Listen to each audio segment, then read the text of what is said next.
What is up guys? So andito tayo ngayon sa ating street bike build na MIO. So last video is nirepaint natin tong chassis into silver. Ayan, gamit natin samurai paint UCY113 silver. Then pinatungan natin ng K1K na twinkling clear. So may tinda tayo dyan sa Shopee, link is in the description sa baba. COD siya, ilalagay ko na yung link dito sa description sa baba, i-check nyo na lang guys.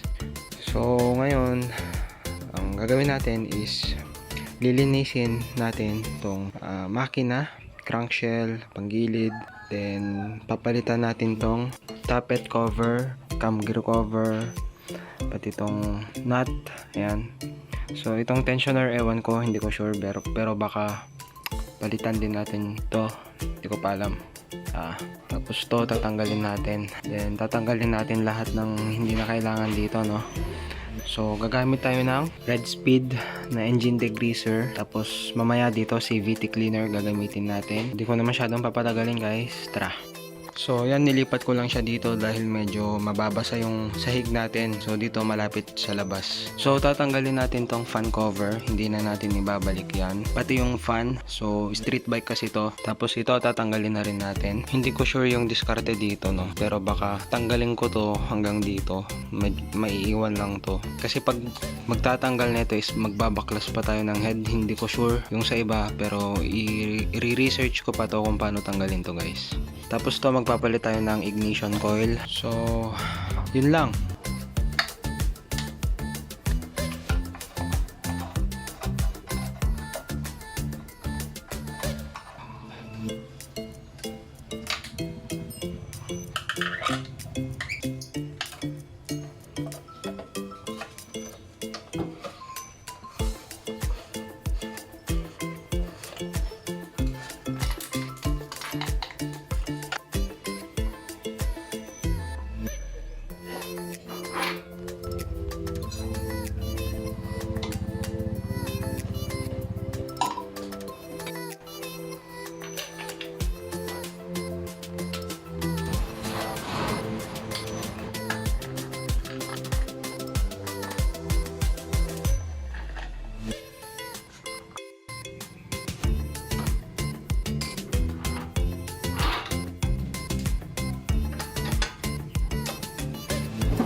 So yan guys, no, natanggal na natin yung kailangan nating tanggalin sa side na to. Naikabit na rin natin yung kailangan nating ikabit. So mamaya na lang yung ignition coil, lalagay natin dito. Tapos ito pa palang manifold, papalitan natin.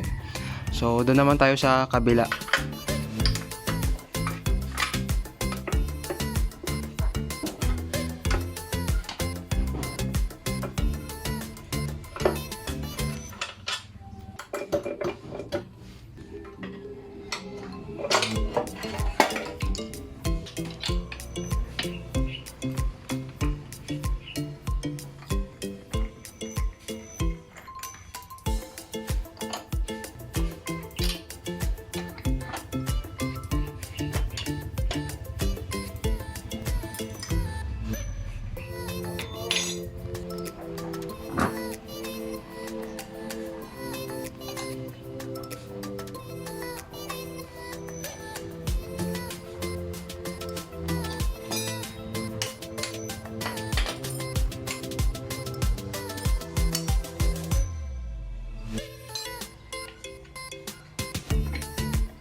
So ayan guys, ready na.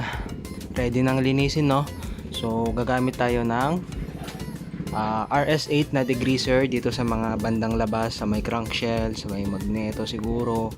Tapos dito sa banda rito is gagamit naman tayo ng CVT cleaner kasi mas mapapadali tayo doon. Dito natin gagamitin. So let's go. So ito guys, Kobe CVT cleaner. Yan, may RS8 din tayo. Bali na try ko na yun kasi dun sa motor ko. So ito itatry natin, Kobe. Hindi ko pa kasi nasubukan to kaya ito yung gagamitin natin.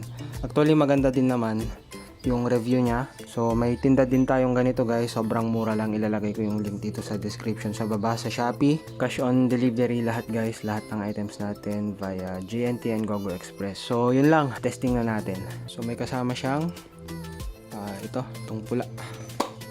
Tapos kalugin lang din natin. Tapos saksak natin to dito. Yan. So spray na natin. So bago ko bugahan, ito kasing grasa na to is madikit. Mahirap tanggalin. So dumidikit siya sa balat. Kahit siguro sabunin natin to, medyo mahihirapan. Although matatanggal naman yung iba, pero yung mga sulok-sulok gaya dito is mahirapan talaga siya. So itetesting natin to, CVT cleaner. Tatanggalin ko pa to, idle gear.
So ayan siya guys, no. Bale, natanggal naman yung iba.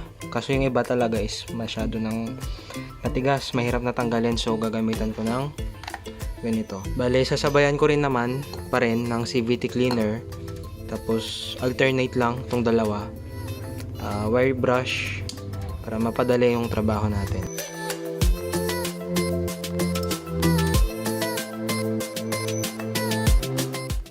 So ayan guys, medyo natanggal naman yung iba, pero kukuskusin pa natin to ng mabuti. Kasi itong ginagawa natin is pang show bike. So dapat sobrang linis nito. So gagamit ako ng engine degreaser ng Red Speed. Sasabayan natin nito. Tapos pang pang babanlaw natin tong CVT cleaner. Tinanggal ko yung spray niya kasi sira. Kaya ang ginagawa ko is kinukuha ko gamit yung toothbrush. So yan.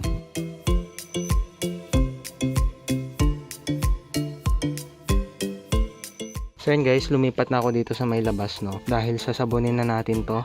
Pero actually luminis naman siya. Kukuskusin lang natin ng mabuti. Kasi nga sabi ko, pang show bike to. Kaya kailangan nating tanggalin lahat ng dumi sa may sulok-sulok.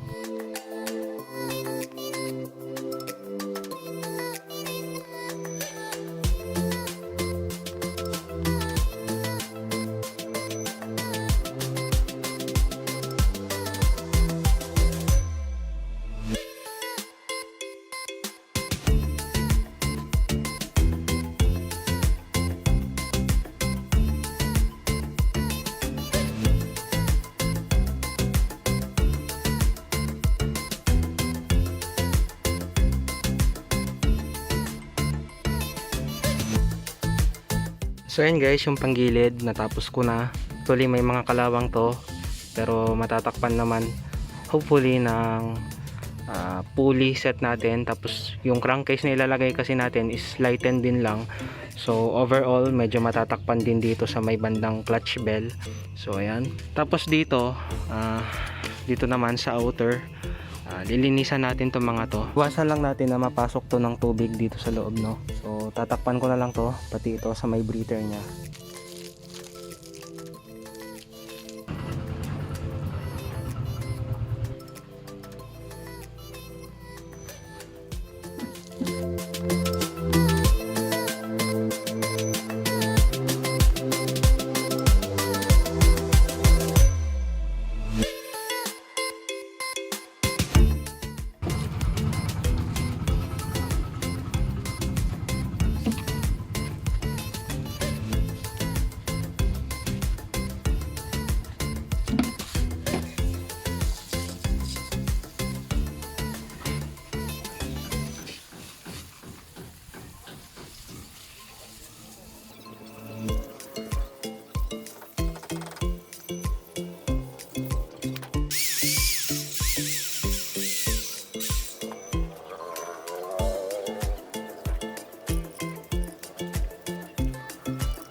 Dun sa kita Yung sa head, ay oo, sabog-sabog. pati yung second gel nyo yung arm na. Naiwan yung piston ko. Yun yung nag-expressway eh.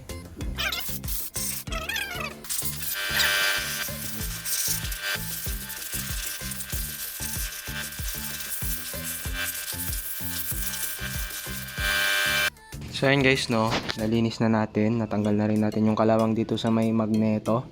Wire brush gamit ko, tiyagaan lang. Tapos nalinis na rin natin yung sulok-sulok dito sa may head block, tapos sa bandaron sa may panggilid. So ang hindi ko pa nalilinis is dito sa part na to, itong natatakpan nitong rim. So tatanggalin ko tong rim ngayon para malinis dito sa bandang part na to.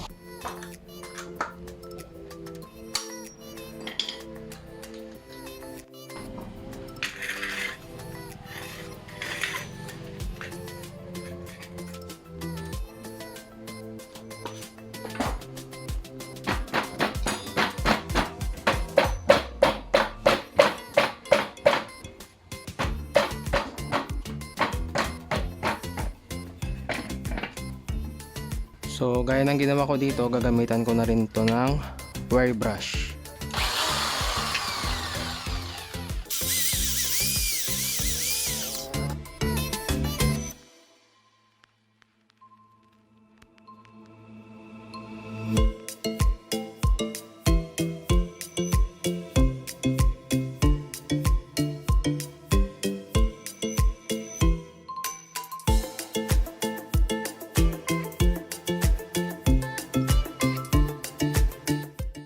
So yun guys, ngayon nalinis na natin dito.